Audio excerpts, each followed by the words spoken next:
ছাড়বে। আজকাল তো দুঃখজনক, লাশটাও আনতে দেয় না টাকা পরিশোধ করা ছাড়া। আপনি একটা লাশ নিয়ে আসবেন আপনার সন্তানের, হসপিটাল কর্তৃপক্ষ আগে টাকা বুঝে নিবে, এরপর আপনার মরা আপনার কাছে বুঝিয়ে দিবে। এই দেশে পড়তে হলেও টাকা দিয়ে পড়তে হয়। কবরস্থানে আপনি কবর দিতে যাবেন, সেখানে আমাকে টাকা পরিশোধ করবেন, পরে লাশ নিয়ে ভেতরে যাবেন। তো সহজে বললে মরলেও টাকা লাগে, সেইখানে আল্লাহ তাআলা কোনো বিনিময় না নিয়ে, বিনিময়হীন আজীবন আপনার আমার পিছনে তিনি খেয়াল রাখতেছেন, সুস্থতার জিম্মাদারি নিয়ে নিলেন। কিন্তু এরপরেও আমার হুঁশ ফিরতেছে না, আমি ফিরতেছি না, আমি বাস দুনিয়ার দিকে এগিয়ে যাচ্ছি। এই জন্য কোরআনে কারীমের মধ্যে আল্লাহ তাআলা বলেন যে হাসরের ময়দানে যদি বান্দাকে বলা হয় যে ও বান্দা, তুমি আজকে নাজাত পাওয়ার জন্য কি কি করতে প্রস্তুত, তো বান্দা কি বলবে? লাআল্লি আমালু সালিহান ফীমা তারাকতু। বান্দা বলবে, ও আল্লাহ, যতটুকু হায়াত আপনি আমাকে দিয়েছিলেন, যতটুকু সময় আপনি আমাকে দিয়েছিলেন, এই পুরো সময়টা আমি আবার পরিবর্তন করব, নামাজ রোজা আর আপনার ইবাদত দিয়ে আমি সময়গুলো কাটাবো। বান্দা বলবে, ও আল্লাহ, যে পরিমাণ অর্থ টাকা আমাকে আপনি দিয়েছিলেন, এই পরিমাণ টাকা অর্থ আমি আপনার রাস্তায় ব্যয় করব। যেই পরিমাণ বুদ্ধি জ্ঞান মেধা আপনি আমাকে দিয়েছিলেন, এই পরিমাণ জ্ঞান বুদ্ধি দেওয়ান আমি আপনার জন্য ব্যয় করব। যেই সন্তান, যেই পরিবার আপনি আল্লাহ আমাকে দিয়েছিলেন, আল্লাহ, আমি আমার সন্তান, আমার পরিবার নিয়ে আপনার দরবারে আমি উপস্থিত হব। বান্দা বলবে, আল্লাহ, পুরো পিছনের জিন্দেগিটা আমি শুধরে নিব। কিন্তু আল্লাহ বলবেন, কাল্লা, ও বান্দা, আজকে আর তোমার সুযোগ নাই। কারণ তোমার যতটুকু হায়াত দুনিয়াতে আমি আল্লাহ দিয়েছিলাম, এতটুকু সময় ছিল বান্দা তোমার পরিবর্তন হওয়ার, তোমার আখিরাত গোছানোর, তোমার সামানা গোছানোর। তুমি কি বান্দা শুনোনি? ওয়ালা তামুতুন্না ইল্লা ওয়া আনতুম মুসলিমুন। তুমি কি কোরআনের এই আয়াত শোনো নাই? আমি আল্লাহ যে বলেছিলাম মুসলমান না হয়ে তুমি মরো না। ওই বান্দা, আয়াত তুমি শুনলে, কোরআন তুমি শুনলে, কিন্তু বান্দা তুমি পরিবর্তনের জন্য এক মুহূর্ত ফিকির করলে না। অথচ দুনিয়া যদি আমাদের থেকে হারিয়ে যায়, আমরা ফিকির করি না। একটা পুরাতন চার্জার হারিয়ে গেলেও তো পুরো ঘর উলটপালট করি। বিছানার এই পাশ দেখি, ও পাশ দেখি, খাটের নিচে দেখি, উপরে দেখি। আমার সন্তান আমাকে নিয়ে বিদ্রুপ করে, বাবা, একটা পুরাতন চার্জারে তো বোঝা লাগে। আল্লাহ তাআলা এখান থেকে ডাক দিয়ে বান্দাকে বোঝাতে চান, ওরে বান্দা, একটা পুরাতন চার্জারের যদি এত দাম তোমার কাছে হয়, এত বড় আসমান আমি আল্লাহ তোমাকে দান করলাম, এত বড় জমিন আমি আল্লাহ তোমাকে দান করলাম, বান্দা, আমার আসমান ভোগ করে, আমার জমিন ভোগ করে, আমার দেহ সূর্যের আলো তুমি ভোগ করলা, তোমার গায়ের পোশাকটা আমার সূর্যের আলোতে তুমি শুকালে, আর এই কাপড় পরিধান করে বান্দা তুমি গানের অনুষ্ঠানে চলে গেলে, একবার মনে হলো না আল্লাহর দেয়া সূর্যের মধ্যে, সূর্যের আলোতে কাপড় শুকিয়ে আমি মসজিদে চলে যাই। আজকের এই দিনে বহু মানুষ এই রোদে কাপড় শুকিয়ে যাবে না গানের অনুষ্ঠানে? যাবে।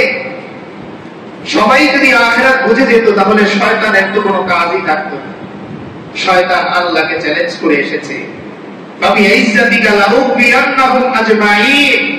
বলে আসছে, আল্লাহ, আপনার ইজ্জতের শপথ, আমি যাকেই সুযোগ পাবো তাকেই আপনার কাছ থেকে আমি কেড়ে নিয়ে যাব। আচ্ছা বলেন তো, আজকে যদি আপনার বাবার সামনে কেউ এসে বলে যে আপনার সাথে চ্যালেঞ্জ করলাম, আপনার এই সন্তানকে আপনার থেকে আমি কেড়ে নিব, আর এই কথা শোনার পরেও আপনি যদি আপনার বাবার থেকে আসলেই হারিয়ে যান, আসলেই যদি আপনার বাবার থেকে ওই লোকটা আপনাকে কেড়ে নিতে পারে, আজকাল তো কেড়ে নেই, বিয়ের পরে শ্বশুর সন্তানকে কেড়ে নেয়, বাবা তখন বাবা থাকে, তাই না? সমাজে অধিকাংশ বাবাকে জিজ্ঞেস করে, বিয়ের আগে সন্তান যেরকম আপনার কাছে এসে বসে থাকতো, এখন বিয়ের পরে শ্বশুরের কাছে বসে থাকে। একটা পরামর্শ দরকার, গাড়ি কিনবে, সেই পরামর্শটাও শ্বশুরের সাথে করে, কারণ তার বিয়েটা তার কাছে তো। যদি কিছু হাদিয়া তোবা ওইখান থেকে পাওয়া যায় তো খারাপ। তো দুনিয়া যেহেতু আমরা আমার বাবার থেকে আমি হারিয়ে যাচ্ছি, তো আমি আমার আল্লাহর থেকে যে হারিয়ে যাবো এটা স্বাভাবিক। আমি আমার মায়ের থেকে হারিয়ে যাচ্ছি, তো আমি আমার আল্লাহর থেকে হারিয়ে যাবো এটা খুব স্বাভাবিক। কারণ আল্লাহ রাসূল সাল্লাল্লাহু আলাইহি ওয়াসাল্লাম বলে দিয়েছেন স্পষ্ট, উম্মত তোমার জান্নাত তোমার ঘরেই থাকে, তোমার জান্নাত তোমার ঘরেই থাকে, চাইলেই তুমি জান্নাত অর্জন করতে পারো। ওমা জান্নাতুকা ওয়া নারু, তোমার বাবা মা এই বৃদ্ধ যাদের কাশির আওয়াজটা তোমার বিরক্ত লাগে, এই মানুষটা তোমার জান্নাত। তুমি এই কাশির আওয়াজটা সহ্য করো, ভালো আচরণ করো, হাসরের ময়দানে আল্লাহ তাআলা এই ওসিলায় তোমাকে আওয়াজ মুক্ত কোলাহল মুক্ত একটা বিশাল জান্নাতের মালিক বানিয়ে দিবেন। সুবহানাল্লাহ। তো শয়তান যখন আল্লাহর সাথে এই চ্যালেঞ্জ করলো যে আল্লাহ আপনার বান্দাকে আমি আপনার থেকে কেড়ে নিব, তখন আল্লাহ তাআলা বললেন, ও শয়তান তুমি সবাইকে আমার থেকে কেড়ে নিতে পারবে না, যে বান্দা আমার কাছে একবার তওবা করবে 1000 বছর পরে হলেও আমি আমার ওই বান্দাকে কুদরতি কোণের মধ্যে তুলে নেব। তখন শয়তান বলেছে, ইল্লা ইবাদাকা মিনহুমুল মুখলাসিন, ঠিক আছে আল্লাহ আপনার মুখলিস বান্দা যারা তাদের থেকে আমি আপনার কাছে এই ওয়াদা পরিবর্তন করলাম, তাদের আমি নিতে পারবো না। তার মানে প্রতিদিন শয়তান একটা করে মানুষ গুমরা করার পরে কেমন যেন আল্লাহর দিকে আঙুল তুলে বলে, ওগো আল্লাহ এই যে আরেকটা বান্দা আপনার থেকে আমি কেড়ে নিলাম। বলেন তো এই দাবিটা, এই কথাটা কিংবা এই পরিস্থিতিটা যখন আমার আল্লাহর সামনে দাঁড়ায়, তখন একটা বাবার যদি এত কষ্ট লাগে সন্তান হারানোর পর, তাহলে যেই আল্লাহ আমাকে 1000 বছর ধরে লাখো বছর ধরে দেখাশোনা করে, শয়তান যখন এই কথা আল্লাহকে বলে আরেকটা বান্দা আপনার থেকে আমি কেড়ে নিলাম, তখন আমার আল্লাহ কতটা ব্যথিত। এই জন্য আল্লাহ তাআলা চোর বান্দাকে চোর বলে ডাকতেন নাই, ডাকাত বান্দাকে ডাকাত বলে ডাকতেন নাই, একজন ঘুষ খায় তারে ঘুষখোর বলে ডাকতেন নাই, একজন ছিনতাই করে তাকে ছিনতাইকারী বলে ডাকতেন নাই। বলেন, কুল ইয়া ইবাদিয়াল্লাযীনা আমানু, ও ইমানদার বান্দা বান্দি আমার, তুমি পেশায় যাই হও তুমি আমার বান্দা। কেমন যেন আল্লাহ বোঝাতে চান, ওরে বান্দা শয়তান যেন তোমারে আমার থেকে কেড়ে নিতে না পারে, বরং 1000 বছর অপরাধ করার পরেও তুমি যদি আমি আল্লাহকে একবার আল্লাহ বলে ডাক দাও, আমি আল্লাহ তোমাকে কুদরতি কোলের মধ্যে উঠিয়ে নিব। কিন্তু আমি প্রতিদিন হারিয়ে যাই, প্রতিদিন আমি হারিয়ে যাই, প্রতিদিন আমি হারিয়ে যাই। তো যে আয়াত আমরা শুনেছি, যে আয়াতের তেলাওয়াত শুনেছি, এই আয়াতের মধ্যে আজকের এই কথাগুলোই আল্লাহ তাআলা নিয়ে এসেছেন। আল্লাহ বলেন, وَمَن يَعْمَلْ سُوءًا أَوْ يَظْلِمْ نَفْسَهُ, যেই বান্দা বান্দি অন্যায় কাজ করে, ইয়ামাল সুআ, যেই বান্দা বান্দি অপরাধের কাজ করে, অন্যায় কাজ করে, আও ইয়াযলিম নাফসাহু, অথবা নিজের উপর জুলুম করে, আমি আল্লাহ যেই বিধান দিয়েছি ওই বিধান সে মানে না, বরং নিজের মন গড়া রুলস অনুযায়ী বান্দা চলে। বান্দার রুল 4টা থেকে 5টা পর্যন্ত সে জগিং করার জন্য বের হবে, বান্দা বের হচ্ছে। 12:30টায় বান্দা টিফিন খেয়ে বিশ্রাম নেয়, জোহরের নামাজ বাদ, বান্দা নিজের রুলস অনুযায়ী চলে। আসরের আযান যখন দেয় সবাই ওযু করে মসজিদে যায়, আর আমার বান্দা ফোনটা হাতে নিয়ে বসে। চলো বান্দা তোমার রুলস অনুযায়ী তুমি চলো, অপরাধের জিন্দেগি তুমি অবলম্বন করো। বান্দারে আমি আল্লাহ সকালবেলার নাস্তা তোমার বন্ধ করলাম না, জোহরের পর দুপুরের খাবারও আমি আল্লাহ বন্ধ করলাম না। সারাদিন শেষে বান্দা তুমি খাবার না খেয়ে ঘুমাতে যাও না, বরং ঘুম থেকে উঠে খাবারটা খেয়ে এরপর ঘুমাও। ওদিকে এশারের নামাজ তোমার ছুটে গেছে বান্দা, তোমার রোজের মধ্যে এশার নামাজ নাই। যাও বান্দা আমি আল্লাহ তোমার রাতের খাবারটাও বন্ধ করলাম না, বরং আল্লাহ বলেন কুলু ওয়াশরাবু, বান্দা খাও পান করো, আমি আল্লাহ খাবারের কত আইটেম তোমাকে দিয়েছি। একটা কুকুরের এত আইটেম আমি আল্লাহ দিই নাই, একটা গরুকে এত আইটেম আমি আল্লাহ দিই নাই। এই দুনিয়ার বড় বড় প্রাণীর জন্য আমি আল্লাহ এত আইটেম দিই নাই, কিন্তু বান্দা তোমার জন্য আমি আল্লাহ নানা রকম আইটেম দিয়ে রেখেছি। বান্দা তুমি খাও পান করো। নামাজ তুমি না পড়ার কারণে খাবার তোমার বন্ধ করলাম না, কিন্তু বান্দা অপেক্ষায় থাকলাম যেই দিন তুমি আমাকে একবার আল্লাহ বলে ডাক দিবা।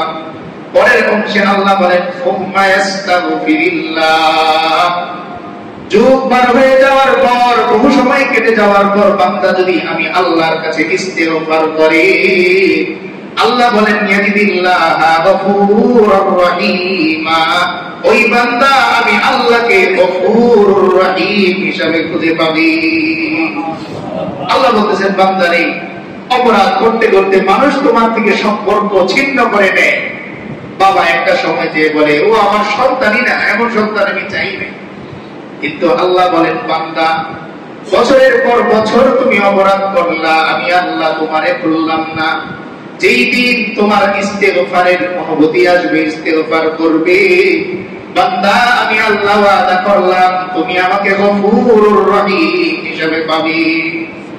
গফুরুর রহিম অর্থ কি? গফুর, ক্ষমাশীল। আল্লাহ বলেন বান্দা আমি ক্ষমা করে দিব। আবার মানুষ তোমাকে যে খোঁটা দিবে, 2 দিন আগে নামাজ পড়তে না, এখন সামনের কাতারে নামাজ পড়ো। আল্লাহ বলেন বান্দা আমি রহিম আল্লাহ, ফাউলাইকা ইউবাদদিলুল্লাহু সাইয়্যাতিহিম হাসানাত। বান্দা তোমার পেছনের জিন্দেগীর 60 বছরের অপরাধ জমা, 50 বছরের অপরাধ জমা, 35 বছরের অপরাধ জমা মানুষ তোমারে খোঁটা দেয়। এক সময় সে গাড়ি আটকে আটকে চালা তুলতো, এখন সে নামাজ পড়ে। এই নামাজ আমার আল্লাহর দরবারে কবুল হবে না। আল্লাহ বলেন বান্দা আমি দুনিয়ার মানুষের মতো নয়, বরং আমি রহিম। বান্দা তোমার পেছনের জিন্দেগীর চাঁদা তোলা যেই জিন্দেগি, তুমি যদি তওবা করতে পারো, তোমার ওই চাঁদা তোলা জিন্দেগিটাও আমি আল্লাহ নেকি দ্বারা পরিপূর্ণ করে দিব। আল্লাহ বলেন ইউবাদদিলুল্লাহু সাইয়্যাতিহিম হাসানাত। বান্দা তুমি কারেকশন পেন দিয়ে যে মুছে করে সুন্দর করে লেখো, এই কারেকশন পেন আমি আল্লাহর কাছেও আছে, কুদরতি ভাবে তোমার সমস্ত গুনাহগুলো আমি মাফ করে ওই গুনাহগুলো আমি নেকি দ্বারা পরিবর্তন করি। এজন্য আল্লাহ রাসূল সাল্লাল্লাহু আলাইহি ওয়াসাল্লাম বলেন আত-তাইবু মিনাজ যামবি কামান লা যামবালা। আল্লাহর হাবিব সাল্লাল্লাহু আলাইহি ওয়াসাল্লাম বলেন উম্মত একটা খুশির সংবাদ শোনো, দুনিয়ার কোন চাকরির মধ্যে তোমার যদি গায়েব পড়ে যায়, তোমার যদি গায়রে হাজিরি পড়ে যায়, মাফ করবে, কিন্তু পেছনের বকেয়া বেতনগুলো তুমি পাবে না, ওইগুলো বাদ। স্কুলে 3 দিন যাও নাই, হয়তো তোমাকে ক্লাসে বসতে দিবে, কিন্তু ওই 3 দিনের গায়ের হাজির তোমার থেকে যাবে। কিন্তু আল্লাহর হাবিব বলেন বান্দা যখন একবার তওবা করে, ওই বান্দার পেছনের জিন্দেগীর আমলনামাটা কেমন হয়? আল্লাহর হাবিব বলেন কামাল্লা নামদাবা, একটা 80 বছর মানুষের নাতি যেরকম নিষ্পাপ পাপ মুক্ত, 80 বছর বয়সে যখন ওই মুরব্বী লোকটা তওবা করে, আবার আল্লাহ তার পেছনের জিন্দেগীর সমস্ত আমলনামাটা নিষ্পাপ করে দেয়। কোনো গুনাহই থাকে না, গুনাহের দাগই নেই। অথচ হাদিসের মধ্যেই আছে যে যখন কোন বান্দা গুনাহ করে, তখন তার অন্তরের মধ্যে একটা কালো দাগ পড়ে। এই কালো দাগ করতে করতে এক সময় তার হৃদয়টা পাথর হয়ে যায়। দোয়ার মধ্যে সব মানুষ কাঁদে, আর সে ঘড়ি দেখে কখন শেষ হবে, হৃদয়টা পাথর হয়ে যায়। মা চলে গেছে, লাশ খাটিয়ে করে নিয়ে যাচ্ছে, তার মন খারাপ, বা আমার ওই টাকাটা বুঝাই দিল না। বাবার লাশটা কাঁধে করে নিয়ে যাচ্ছে, তখনও তার ক্ষোভ, ওই পাশের জমিটা বাবা আমাকে দিল। অথচ আল্লাহ কোরআনে বলেন বান্দা তোমার মন এত পাথর হয়ে গেল কেন? অথচ তাকিয়ে দেখো পাথর গলে যায় আমার ভয়ে, পাথর থেকে পানি বের হয়, ঝর্ণা বের হয়, কিন্তু বান্দা তোমার দিল এত পাথর হয়ে গেল, এত পাথর তোমার দিল হয়ে গেল, চোখ দিয়ে বান্দা এক ফোঁটাও পানি তোমার বের হয় না। আমাদের দিল পাথরের চাইতেও কঠিন। আল্লাহ কোরআনে সূরা বাকারায় বলেন ওয়াইন্না মিনাল হিজাবি লামা ইয়াতাফাজ্জারু মিনহুল আনহার। আল্লাহ বলেন ও বান্দা পাথর দেখো না, পাথর বলে ঝর্ণা প্রবাহিত হয়, পাথর বলে যায় আমার ভাই। ওয়াইন্না মিনহা লামা ইয়াশাক্কাকু, আল্লাহ বলেন পাথরগুলো টুকরা টুকরা হয়ে যায়, ফায়াখরুজু মিনহুল মা, এরপর সেখান থেকে পানি পড়ে। ওয়াইন্না মিনহা, আর কিছু পাথর এমন লামা ইয়াহবিতু মিন খাশিয়াতিল্লাহ, আল্লাহর ভয়ে চূর্ণ বিচূর্ণ হয়ে গড়িয়ে পড়ে। এই যে পাহাড় থেকে পাথর বৃষ্টি হয়, যে পাথর পড়ে, এই পাথরগুলো আল্লাহর ভয়ে চূর্ণ বিচূর্ণ হয়ে যায়। আল্লাহ যখন রাগ করেন তো পাথর শুনতে পায়, ওরা চূর্ণ বিচূর্ণ হয়ে যায়। কিন্তু আমি আর আপনি, আমাদের দিলটা চূর্ণ হয়। আমি সেই কঠিন হৃদয়ে ফিরে গেলাম। আবার গর্ব করে অনেক সময় বলিও আমরা এই কথা, যত চোখের পানি ফেলাও আমারে গলানোর এত সহজ না। কেন আমি এত কঠিন হলাম? আমার আল্লাহই তো বলেন, বান্দা 1000 বছর পরে ইস্তিগফার করলে তুমি আমাকে গফুর পাবে, তুমি আমাকে রহিম পাবে। তা আমি এমন কোন ক্ষমতাধর হলাম যে আমারে কেউ বানাতে পারে না, আমার বাবাও আমাকে বানাতে পারে না। আজকাল তো অনেক যুবক ভাইরা এই কথা বলে যে আমি আমার বাপের এই টাইম দেই না, গোনায় ধরি না, তুমি কি? কত বড় কঠিন কথা, যেখানে আল্লাহ বলতেছেন বান্দা আমি তোমাকে টাইম দেই, তুমি 10টা অপরাধ করার পর একটা তওবা করলে আমি তোমার এই 11টাই নেক বানিয়ে দিই। সেইখানে আমি আর আপনি এত কঠোর কেন হয়ে? অথচ ইস্তেগফারের মাধ্যমে কি অর্জন করা যায় এই সম্পর্কে ছোট্ট করে 3টা ঘটনা বলবো, এরপর শেষ করি। ইমাম আহমদ বিন হাম্বল রাহমাতুল্লাহ আলাইহির নাম শুনেছি আমরা। 4টা মাযহাব, হানাফি মাযহাব, হাম্বলি মাযহাব, মালিকি মাযহাব, শাফিঈ মাযহাব। এই হাম্বলি মাযহাবের যিনি প্রধান ইমাম আহমদ বিন হাম্বল রাহমাতুল্লাহ আলাইহি, তিনি উল্লেখ করতেছেন যে একবার তিনি শীতের সিজনে সফর করতেছেন। তো কিছু দূর সফর করার পর রাত হয়ে গেল। তিনি একটা মসজিদে গেলেন, যে এশার নামাজ আদায় করলেন। আদায় করে মসজিদের যিনি খাদেম আছেন উনি দরজা বন্ধ করতেছেন। তো তাকে বললেন, ভাই আমি তো একজন মুসাফির মানুষ, আমাকে কি রাতটা এখানে থাকতে দেয়া যাবে? তো মসজিদের যিনি স্টাফ আছেন তিনি বললেন, এখানে তো থাকা নিষেধ, তাই আমি চাইলেও আপনাকে এখানে থাকতে দিতে পারি। শেষে আহমদ বিন হাম্বল রাহমাতুল্লাহ আলাইহি বললেন, মসজিদ তো ইবাদতের জায়গা, আমি এখানে রাত্রে ঘুমাবো না, ইবাদত করে কাটাবো, তুমি আমাকে একটু থাকার সুযোগ করে দাও। তুই বেচারার মনটা একটু কঠিন ছিল, সে আর রাজি হলো না। সে শেষে ইমাম আহমদ বিন হাম্বল রাহমাতুল্লাহ আলাইহিকে ধাক্কা দিয়ে বের করে দিল যে নামাজ শেষ, এখন চলে। এবার ইমাম আহমদ বিন হাম্বল রাহমাতুল্লাহ আলাইহি আস্তে আস্তে সামনের দিকে এগোচ্ছে। কিছু দূর যাওয়ার পর দেখলেন এক জায়গায় উপরে ধোঁয়া দেখা যায়। তো তিনি ভাবলেন, যেহেতু ধোঁয়া দেখা যাচ্ছে তার মানে এখানে আগুন আছে, আর এখানে আগুন আছে মানে কেউ আগুন জ্বালাচ্ছে, তার মানে মানুষ পাওয়া যায়। তো তিনি সেইখানে গেলেন, গিয়ে দেখলেন এক যুবক, সে বড় একটা তাওয়া নিয়ে, ওই যে রুটি সেকার যে তাওয়া আছে এগুলোর মধ্যে সে রুটি সেকতেছে, আর পাশেই গোশত রাখা। তো মানুষ আসতেছে, সে রুটি দিচ্ছে আর গোশত দিচ্ছে। ইমাম আহমদ বিন হাম্বল রাহমাতুল্লাহ আলাইহি যুবককে উদ্দেশ্য করে বললেন, ভাই আজকের রাতটা কি তোমার চোলার পাশে থাকা যাবে? তো যুবক মুচকি হেসে বলতেছে, অবশ্যই, আপনার সালাম দেখেই মনে হচ্ছে আপনি একজন মুসলমান, আরেকজন মুসলমান আরেকজন মুসলমানের ভাই, সুতরাং অবশ্যই আপনি আমার চোলার পাশে থাকতে পারবেন, বরং আপনার প্রয়োজনীয় আরো আসবাব যদি লাগে আমি ব্যবস্থা করে দিচ্ছি। ইমাম আহমদ বিন হাম্বল রাহমাতুল্লাহ আলাইহি আল্লাহকে বলেন, ও আল্লাহ, কি খেলা আপনার, মসজিদে গেলাম, ওখান থেকে আমাকে ঘাড় ধাক্কা দিয়ে বের করে দিল। আর এই যুবক অল্প বয়স, সে তো বোঝারও কথা না, সে আমাকে থাকার ব্যবস্থা করে, আমার থাকার যা আসবাব এগুলো সে ব্যবস্থা করে দেয়। তিনি উপরের দিকে তাকিয়ে বলেন, আল্লাহ আপনার যে কি মর্জি, একবার আপনার ঘর থেকে বের করে দেন, আরেকবার এক যুবকের চোলার পাশে আবার রাত্রে ভালো সামানা সহ যা দরকার তা সহ থাকার ব্যবস্থা করে। তো যুবক বলতেছেন, হুজুর আপনি আমার থেকে রুটি নেন হাদিয়া, গোশত নেন হাদিয়া। ইমাম আহমদ বিন হাম্বল রাহমাতুল্লাহ আলাইহি তার কথা মতো রুটি আর গোশত নিয়ে বসেছেন। তো দেখলেন ওই যুবক যখন রুটি ধরে তখন সে কি যেন পড়ে, আবার কাস্টমারকে যখন গোশত দেয় তখনও কি পড়ে, কাস্টমারের থেকে টাকা নেয় তখনও কি পড়ে। ইমাম আহমদ বিন হাম্বল রাহমাতুল্লাহ আলাইহি বলেন, এবার আমি যুবকের মুখের কাছে গেলাম, কাট লাগিয়ে সেই যুবক কি পড়ে খেয়াল করে শুনলাম। যুবক যখন রুটি দেয় তখন আস্তাগফিরুল্লাহ বলে, যুবক যখন গোশত দেয় তখন আস্তাগফিরুল্লাহ আস্তাগফিরুল্লাহ বলে, যুবক যখন টাকা নেয় তখন আস্তাগফিরুল্লাহ আস্তাগফিরুল্লাহ আস্তাগফিরুল্লাহ বলে। ইমাম আহমদ বিন হাম্বল রাহমাতুল্লাহি আলাইহি বলেন, ও যুবক, আস্তাগফিরুল্লাহ আস্তাগফিরুল্লাহ বলার অর্থ কি, এর কারণ কি? রুটি তুমি বিক্রি করো, গোশত তুমি বিক্রি করো, শুকরিয়াতান বড় জোর আলহামদুলিল্লাহ তুমি বলতে পারো, কিন্তু আলহামদুলিল্লাহ না বলে রুটি দেওয়ার সময় আস্তাগফিরুল্লাহ বলো, গোশত দেওয়ার সময় আস্তাগফিরুল্লাহ বলো, কাস্টমার যখন তোমাকে টাকা বুঝিয়ে দেয় তখনও তুমি আস্তাগফিরুল্লাহ বলো। প্রশ্ন আছে, টাকা পাচ্ছি আলহামদুলিল্লাহ না বলো। ওই যুবক এবার বলতেছে, ও হুজুর আপনি যদি জানতেন ইস্তিগফার করার কারণে আমি কি অর্জন করেছি, তাহলে আপনি আমাকে প্রশ্ন করতেন না, বরং আপনিও আস্তাগফিরুল্লাহ আস্তাগফিরুল্লাহ করা শুরু করতেন।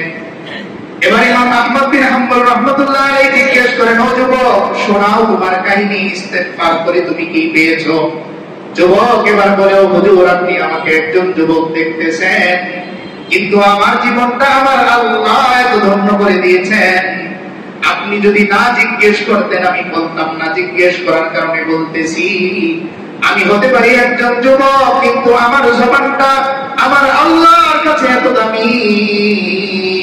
আমি একজন রুটি বিক্রেতা, কিন্তু আমার জবান দিয়ে যত কথা, যত দোয়া আমি করি, আমার আল্লাহ সমস্ত দোয়াগুলো তিনি কবুল করে নেন। তিনি বলতেছেন যে আমি ইস্তেগফার করার কারণে মুস্তাজাবুদ দাওয়া হয়ে গেছি। মুস্তাজাবুদ দাওয়া এর অর্থ বুঝেছি আমরা। মুস্তাজাবুদ দাওয়া বলা হয় যার মুখ দিয়ে যা বের হয় আল্লাহ তাআলা সব কবুল করে নেন, তাকে মুস্তাজাবুদ দাওয়া। ওই যুবক বলতেছে আমি ইস্তেগফার করার কারণে আমার আল্লাহ আমার জবানটা মুস্তাজাবুদ দাওয়া বানিয়ে দিয়েছে। এই জবান নিয়ে আমি যা দোয়া করি সমস্ত দোয়া কবুল হয়েছে, কিন্তু একটা দোয়া ছাড়া। কয়টা দোয়া? একটা দোয়া। ইমাম আহমদ বিন হাম্বল রাহমাতুল্লাহ আলাইহি অবাক হয়ে জিজ্ঞেস করতেছেন যে মুস্তাজাবুদ দাওয়া হলে তো সব দোয়াই কবুল হয়, একটা আবার কবুল হলো না, এটা করতে। ওই যুবক বলতেছে আমার বড় আশা বর্তমান সময়ের সবচেয়ে বড় আলেম আহমদ ইবনে হাম্বলের সঙ্গে দেখা করা, এই দোয়াটা কবুল হয় নাই। যুবক কি বলতেছে যে একটা দোয়া আমার বাকি, সেটা হলো যে এই বর্তমান সময়ের সবচেয়ে বড় আলেম আমি নাম শুনেছি আহমদ ইবনে হাম্বল, তার সাথে সাক্ষাৎ করার দোয়া আমি করতেছিলাম, এই দোয়াটা আমার কবুল হয়। এবার ইমাম আহমদ বিন হাম্বল রাহমাতুল্লাহ আলাইহি চোখের পানি ছেড়ে দিয়ে কান্না শুরু করলেন আর বললেন, ও যুবক, এই যে তোমার দোয়া কবুল হয়েছে, তাকে দেখো, যে আহমদের সাথে তুমি দেখা করতে চেয়েছিলে ওই আহমদকে আল্লাহ তোমার চোলার পাশে দাঁড় করিয়ে দিয়েছে। তো ইস্তেগফারের মাধ্যমে জবানটা কি বানিয়েছেন তিনি? মুস্তাজাবুদ দাওয়া। দোয়া কবুল হবে না কেন? আমার আল্লাহ সব দোয়া কবুল করবেন। আমি যদি আমার বাবার থেকে সব আদায় করতে পারি, তো আমার আল্লাহ তো সবকিছু করতে পারে, তার থেকেও আদায় করতে পারবো। মেডিসিন কি? ওষুধের নাম কি? ইস্তেগফার। আজকে থেকে এই আমলটা আমরা শুরু করি যে প্রতিদিন অন্তত 100 বার নিয়ম করে আস্তাগফিরুল্লাহ আস্তাগফিরুল্লাহ আস্তাগফিরুল্লাহ, এইভাবে আমরা বলবো। ইনশাআল্লাহ অবশ্যই আল্লাহ তাআলা আমাদের সকলকে মুস্তাজাবুদ দাওয়া বানিয়ে দিবেন। 2 নম্বরে হযরত আবু হুরায়রা রাদিয়াল্লাহু তাআলা নাম শুনেছি তো আমরা। এই মানুষটার ব্যাপারে যত বলবো ততই কম হবে। মাত্র 3 বছর সহবত পেয়েছেন আল্লাহ রাসূল সাল্লাল্লাহু আলাইহি ওয়াসাল্লাম। কয় বছর? 3 বছর। ওনাকে নিয়ে বিস্তারিত বলতে ইচ্ছে করতেছে, কিন্তু সময় নেই, মূল ঘটনায় যাবো। এই জন্য এই মানুষটা মাত্র 3 বছর সহবত পেয়েছেন। ছাত্র ছিলেন কয় বছর? 3 বছর। ওনার মূল নাম আব্দুর রহমান। মূল নাম কি? আব্দুর রহমান। আর ইসলাম গ্রহণের আগে ওনার নাম ছিল আব্দে শামস, সূর্যের বান্দা। ইসলাম গ্রহণের পরে আল্লাহ রাসূল সাল্লাল্লাহু আলাইহি ওয়াসাল্লাম ওনাকে নাম দিলেন আব্দুর রহমান। কিন্তু ওনাকে কেউ আব্দুর রহমান হিসেবে চেনে না। কি হিসেবে চেনে? আবু হুরায়রা। আবু হুরায়রা কেন বলা হয়? ছোট্ট করে বলি, ওনার একটা ছোট্ট বিড়াল ছিল। উনি রাখাল ছিলেন, একটা বিড়াল উনি পেলেন। ওই ছোট্ট বিড়ালটা রাতে উনি নিজের কাছে রাখতেন। রাতে যখন ঘুমিয়ে যেতেন গাছের উপরে রেখে দিতেন। তো সকালবেলা বলে আবার বিড়ালটাকে নিয়ে তিনি বাড়িতে ফিরতেন। তো এলাকার মানুষ ওনাকে নামই দিয়ে দিল আবু হুরায়রা, ছোট বিড়ালের কি। কিন্তু এখন আর ওই নামের অর্থ দিয়ে যাচাই করা যাবে না। এখন আবু হুরায়রা হাদিসের মধ্যে সবচেয়ে বেশি হাদিস বর্ণনাকারী সাহাবীর নাম হযরত আবু হুরায়রা। তাই আবু হুরায়রা রাদিয়াল্লাহু তাআলা আনহু কাফিরুল গাফিরের মধ্যে এই ঘটনাটা নিয়ে আসছেন যে উনি নামাজ পড়ে মসজিদ থেকে বের হচ্ছেন। একজন মহিলা বলতেছে, আবু হুরায়রা? তিনি বললেন হ্যাঁ। ওই মহিলা বলতেছে, আমার একটা আবদার তোমার কাছে। তিনি বললেন একটু দূরে যেয়ে বলেন, যেহেতু পর্দা মেইনটেইন করতে হবে, না একটু দূরে যেয়ে বলেন। তুই মহিলা বলতেছে যে আমি তো একটা অপরাধ করে ফেলেছি, এই অপরাধের কোনো ক্ষমা আমি দেখতেছি। আবু হুরায়রা রাদিয়াল্লাহু তাআলা কৌতূহলবশত জিজ্ঞেস করলেন যে তুমি যেহেতু ইসলাম গ্রহণ করেছো, আল্লাহ তাআলা তো সমস্ত অপরাধ মাফ করে দিবেন, কি এমন গুনাহ? তুই মহিলা বলতেছে যে এমন গুনাহ যা আমার পরিবারের কেউ জানে না। আমি গোপনে ব্যভিচার করে ফেলেছিলাম, এরপর যখন সন্তানটা গর্ভে আসলো, তো সন্তান হওয়ার পরে আমি তাকে নিজ হাতে হত্যা করে অমুক পাহাড়ের মধ্যে গলা চাপা দিয়ে রেখেছি। আবু হুরায়রা রাদিয়াল্লাহু তাআলা এই কথা শোনার পর কষ্ট পেলেন যে ব্যভিচার করেছিলে, আল্লাহ ক্ষমা করে দিতেন, কিন্তু ওই সন্তানটাকে কেন তুমি মারলে? তো ওই মহিলা এই কথা শোনার পর লজ্জিত হলেন। আবু হুরায়রা রাদিয়াল্লাহু তাআলা তাকে ফিরিয়ে দিলেন যে তুমি চলে যাও। এবার পরের দিন রাসূল করিম সাল্লাল্লাহু আলাইহি ওয়াসাল্লামের সাথে যখন আবু হুরায়রা রাদিয়াল্লাহু তাআলা দেখা হলো, তিনি এই ঘটনা জানালেন। আল্লাহ রাসূল সাল্লাল্লাহু আলাইহি ওয়াসাল্লাম কষ্ট করে বললেন, আবু হুরায়রা, আমার সহবতে থেকে তুমি এত কঠোর কিভাবে হলে? ওই মহিলাকে কেন তুমি তাড়িয়ে দিলে? অপেক্ষা করলে না আল্লাহ তার ব্যাপারে কি বলে? তো এরপর আল্লাহ রাসূল সাল্লাল্লাহু আলাইহি ওয়াসাল্লাম আবু হুরায়রা রাদিয়াল্লাহু তাআলা কে পাঠালেন যে তুমি যাও, তাড়াতাড়ি যে ওই মহিলাকে সংবাদ শোনাও। কি সংবাদ? ইল্লা মান তাবা ওয়া আমানা ওয়া আমিলা আমালান সালিহা ফাউলাইকা ইউবাদদিলুল্লাহু সাইয়্যাতিহিম হাসানাত ওয়া কানা আল্লাহু গফুরুর রহিমা। আল্লাহর হাবিব বলেন, ও আবু হুরায়রা, যাও, গত রাতেই আল্লাহ আমার কাছে আয়াত নাযিল করেছেন, আমার যে বান্দা যে বান্দি অপরাধ করার পরে নেক আমল করবে, আমি আল্লাহর কাছে তওবা করবে, আমি আল্লাহ ওই বান্দা বান্দির পেছনের সমস্ত গুনাহগুলো নেকি দ্বারা পরিবর্তন করে দিব। এবার আবু হুরায়রা বাজারের মধ্যে যে কাঁদে আর বলে, ও আম্মা জান, গতকাল তিনি আমার সাথে কথা বলেছিলেন, তিনি কোথায়? ওই মহিলার সামনেই দাঁড়ানো, কিন্তু তিনি ভয়ে হাত তোলেন না। এরপর কিছুক্ষণ পর তিনি লজ্জিত হয়ে হাত তুললেন, বললেন, আবু হুরায়রা, এই আমি তোমার সাথে গতকাল কথা বলেছিলাম। আবু হুরায়রা রাদিয়াল্লাহু তাআলা বললেন, ও মা, গতকাল রাতে আমার আল্লাহ আয়াত নাযিল করেছেন, ইল্লা মান তাবা ওয়া আমানা ওয়া আমিলা আমালান সালিহা, আমার যে বান্দা বান্দি তওবা করে নেক আমল করে তাদেরকে জানিয়ে দাও, ফাউলাইকা ইউবাদদিলুল্লাহু সাইয়্যাতিহিম হাসানাত, আমি আল্লাহ আমার ওই বান্দা বান্দির পেছনের সমস্ত গুনাহগুলো নেকি দ্বারা পরিবর্তন করে দিই। দুই মহিলা মাফ পেয়ে গেলেন। কিসের বিনিময়ে? আল্লাহ রাসূল সাল্লাল্লাহু আলাইহি ওয়াসাল্লাম বলেন, আবু হুরায়রা, তুমি যখন তাকে ফিরিয়ে দিলে, আল্লাহর ওই বান্দি আল্লাহর কাছে এমন ইস্তেগফার করেছে যে আল্লাহ তাআলা আয়াত নাযিল করে দিয়েছে।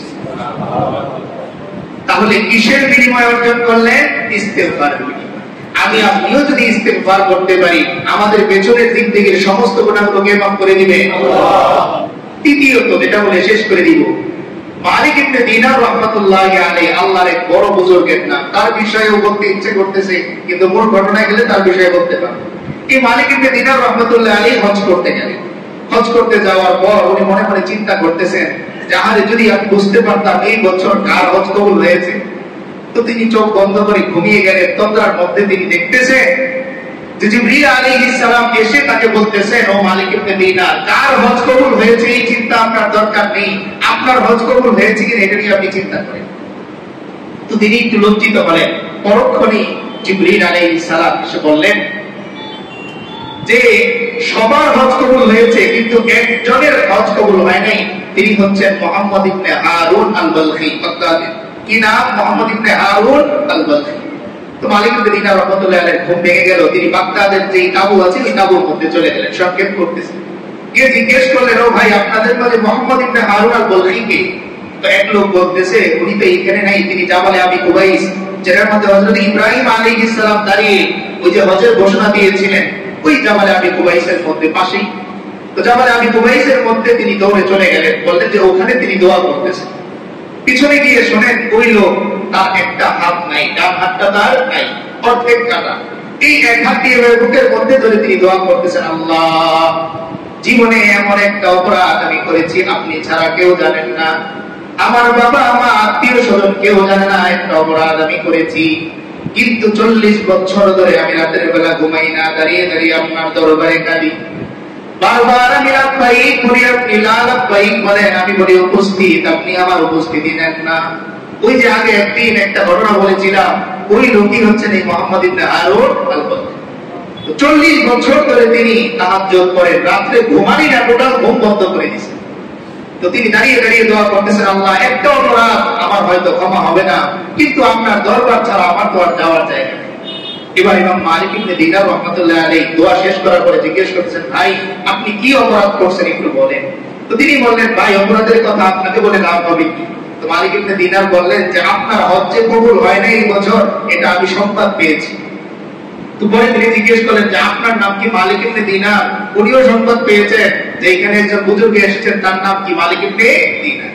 তো তিনি বললেন, ভাই, আমি যখন যুবক তখন আমি মদ পান করতাম, একদিন রমজানের আগের রাত্রে 30 শাবান রাত্রে আমি মদ পান করে ঘরে ঢুকতেছি, এমন সময় আমার মা আমার দিকে তাকিয়ে বললেন, আরে বাবা, তোমার মতো এরকম কপাল পোড়া সন্তান যদি আমি পেটে না ধরতাম।